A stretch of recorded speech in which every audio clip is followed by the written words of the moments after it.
James S. Henry is an investigative economist and lawyer, a global justice fellow at Yale University, and a senior advisor at the Tax Justice Network. Previously, James served as chief economist at the international consultancy firm McKinsey & Company. As an investigative journalist, his work has appeared in numerous publications like Forbes, The Nation, and The New York Times. Aaron Mate. It's the real news. I'm Aaron Mate. The most well-known investigative journalist on the island of Malta has been assassinated. Daphne Caruana Galizia was killed in a car bombing outside her home on Monday. Galizia was known as a one-woman WikiLeaks for exposing the financial corruption of powerful elites. She had reported extensively on the Panama Papers, leaked files that exposed a global web of tax evasion.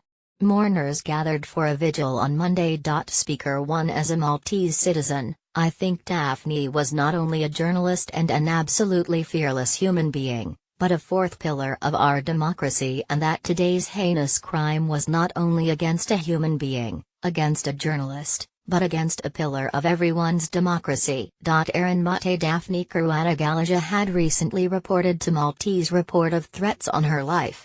In her last blog post written the day before she died, she signed off by writing, "There are crooks everywhere you look.